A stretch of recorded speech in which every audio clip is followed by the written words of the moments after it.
Hi class, my name is Alex Williams and today I will be discussing coffee and the prevention of cardiovascular disease.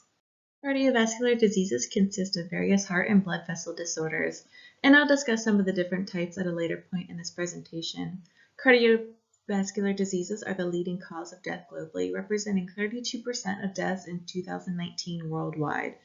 Fortunately, individuals may change lifestyle behaviors such as maintaining a healthy diet and weight, increasing physical activity, and abstaining from smoking and excessive alcohol use to reduce their risk of cardiovascular disease.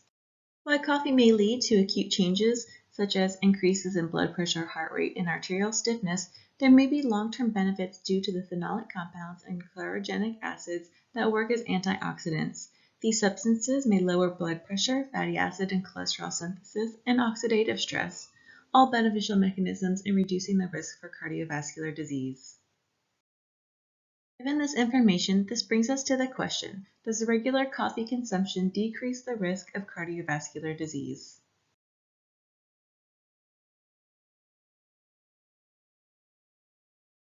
The first article we will look at is Coffee Consumption and Cardiovascular Diseases, a Mendelian Randomized Study. This study aimed to reduce causal inference by using a Mendelian randomized design when analyzing the association between genetically predicted coffee consumption and 15 different cardiovascular outcomes. Cardiovascular outcomes include but are not limited to conditions such as heart failure, stroke, coronary artery disease, atrial fibrillation, deep vein thrombosis, pulmonary embolism, and abdominal aortic aneurysm. The population consisted of 375,833 individuals of European ancestry within the UK Biobank and FinGen Consortium. Due to the source of data, the populations are largely British and Finnish individuals. The primary statistical method was the inverse variance weighted method with random effects. Now, to adjust for pleiotropic effects, which is when you see multiple phenotypic expressions, the study used a weighted median approach and MR-Egger regressions when adjusting for BMI and smoking. You can see here the significant p-value is not the normal less than or equal to 0.05, and this is because it's taking the normal significant value and dividing it by the 15 different outcomes to test for effects on broad cardiovascular health. I realize this may be a little difficult to read with a small font size, but you see the 15 different cardiovascular outcomes, and the next two columns of data sets are the two different populations with the results from the UK Biobank on the right and the FinGen Consortium on the left. The p-values indicate that the study did not find evidence to support a causal relationship between coffee consumption and cardiovascular disease. The only item noteworthy is the suggested positive association for intracerebral hemorrhage in the FinGen population, but you don't see this in the UK Biobank population or for any other cardiovascular outcome. The study utilized two large independent populations. It also adjusted for BMI and smoking, which are pleiotropic effects correlated genetically with coffee consumption. The use of individuals of European ancestry reduced bias by population structure. However, this also brings us to our limitations, as findings cannot be generalized to non-European ethnicities. There may have been possible participant overlap in the UK Biobank population. Also, pleiotropic effects may still exist despite statistical methods to mitigate this. The study did not account for non-rheumatic valvular diseases, and coffee habits and behaviors may vary between British and Finnish populations, explaining the diverse findings. Lastly, the study did not account for specific types of coffee consumption. The second article we will discuss is changes in the plasma lipidome of healthy subjects after coffee consumption reveal potential cardiovascular benefits, a randomized controlled trial. This study utilized a controlled parallel clinical trial to analyze the effect of coffee intake on lipid profile, vascular function, and plasma antioxidant capacity.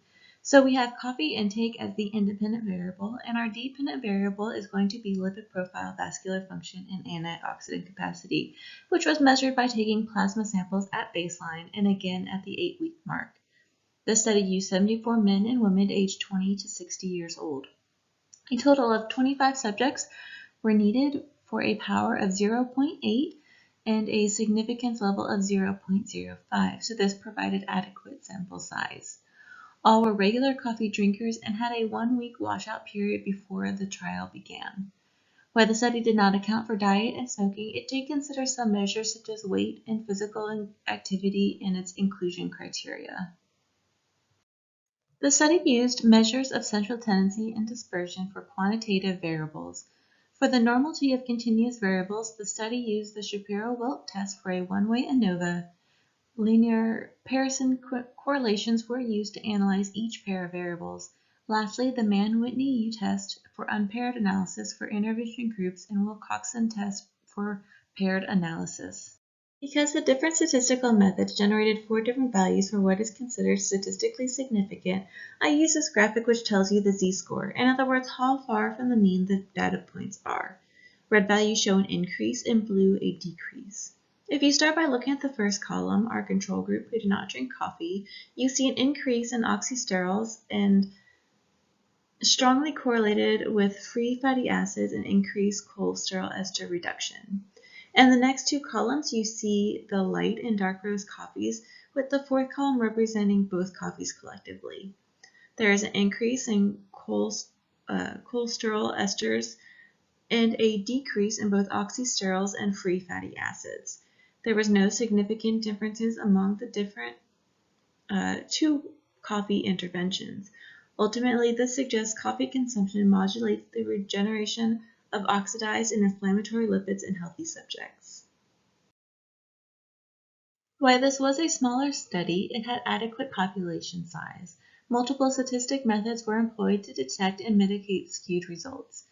Due to the healthy population utilized, the study cannot generalize findings to non-healthy individuals or those at risk for or with existing cardiovascular disease.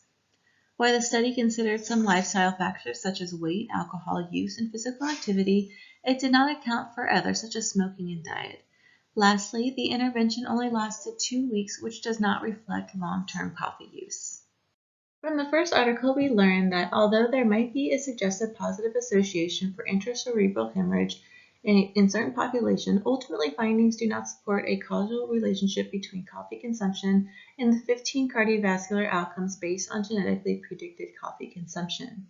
In the second article, findings suggest coffee intake modulates the generation of oxidized and inflammatory lipids in healthy subjects at 400 milliliters a day. These mechanisms support the prevention of cardiovascular diseases and may imply beneficial effects of coffee consumption. Overall, the conflicting findings demonstrate the need for further research. While evidence did not support the benefits of coffee in both studies, it did not demonstrate harmful effects or suggest an increased risk of cardiovascular disease as a result of coffee consumption. Future studies may use randomized controlled trials to analyze long-term effects of coffee on cardiovascular disease in a controlled environment. Another method to look at long-term effects could be a cohort study of non-coffee and coffee drinkers over time. Future studies could look at the effects of coffee on individuals at risk for or with existing cardiovascular disease if deemed safe to study. If benefits do exist, future studies could evaluate the method and dosing of coffee to prevent cardiovascular disease.